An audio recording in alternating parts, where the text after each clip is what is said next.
আপনারা এই ছেলেটাকে অসভ্যের মতো টেনে হিঁচড়ে কেন আনলেন? প্রধান সাহেব, এই ছেলেটা আমার বাড়ি থেকে 2 লক্ষ টাকা চুরি করেছে।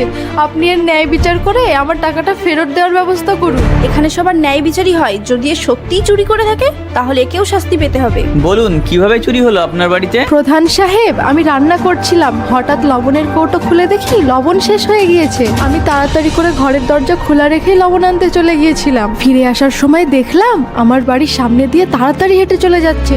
প্রধান সাহেব, আমি শিওর এই আমার সব টাকা চুরি করেছে। আমি তো তাড়াতাড়ি করে ফার্মেসি থেকে ওষুধ আনতে যাচ্ছিলাম, আর এই ভদ্রমহিলা আমাকে চোর ভেবে বাড়ি থেকে তুলে নিয়ে এসেছে। প্রধান সাহেব, আমার কথা বিশ্বাস না হলে আমার ভাইপোর কাছ থেকে শুনুন, ও দেখেছে। প্রধান সাহেব, আমি দেখেছি এ চুরি করেছে। কি ব্যাপার, মিথ্যা কথা বলছিস কেন? সবাই বলছে তুই চুরি করেছিস। প্রধান সাহেব, বিশ্বাস করুন, আমি চুরি করিনি। প্রধান সাহেব, চুরি করার পর সব চোর এটাই বলে আমি চুরি করিনি। তোমরা একে পুলিশ স্টেশনে নিয়ে যাও, আমি থানায় ফোন করছি। চার ডান্ডা যখন পিঠে পড়বে না, সব উগড়ে দেবে। চল, তোর চুরি করে বার করছি। প্রধান সাহেব দেখেন, এর বাড়িতেও চুরি হয়েছে, 3 ঘন্টা আগে আমার বাড়িতেও চুরি হয়েছে। এসব কি হচ্ছে আমি কিছুই বুঝতে পারছি না। আমার আলমারির ভিতরে 50,000 টাকা ছিল, আর একটা সোনার চেন ছিল। আমি একে হাতে নাতে ধরেছি।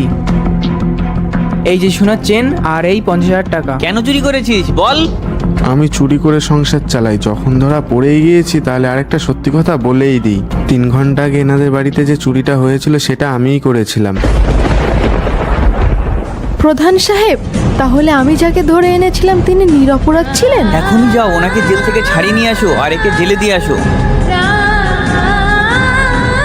তুমি নিরপরাধ, যাও বাড়ি যাও। প্রধান সাহেব, বাড়িতে তো আমি চলে যাব, কিন্তু সবাই আমাকে জোর করে টেনে হিঁচড়ে পাড়ার সব লোকের সামনে দিয়ে থানায় নিয়ে গিয়েছে। আমাকে চোর বদনাম দিয়েছে, পুলিশ আমাকে খুব মারধর করেছে, আমার অনেক সম্মানহানি হয়েছে। আমি এর বিচার চাই। কি আর করা যাবে, এখন তো ছাড়া পেয়ে গিয়েছেন, আর বাড়িও ফিরে এসেছেন। আর রইল ইজ্জতের কথা, সেটাও ফিরে আসবে। আপনি এইদিকে আসেন। এই নাও কাগজ, এই কাগজটাকে ছিঁড়ে ফেলো, ছোট ছোট টুকরো করে ফেলো। প্রধান সাহেব, ছোট ছোট টুকরো করে ফেলেছি। এবার এই কাগজের টুকরোগুলো উড়িয়ে দাও। এবার এই কাগজের সব টুকরোগুলো ওঠাও, আর এই কাগজটিকে আগের মতো করে জোড়ো। প্রধান সাহেব, আপনি এটা কি বলছেন? এই কাগজের টুকরোগুলো জুড়ে আবার আগের মতো কাগজ তৈরি করা কখনোই সম্ভব না।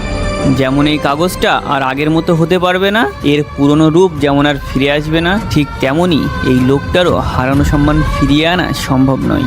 তাই সবসময় একটা কথা মনে রেখো, কারোর উপর না ভেবে চিন্তেই দোষ দিও না, কারণ সম্মান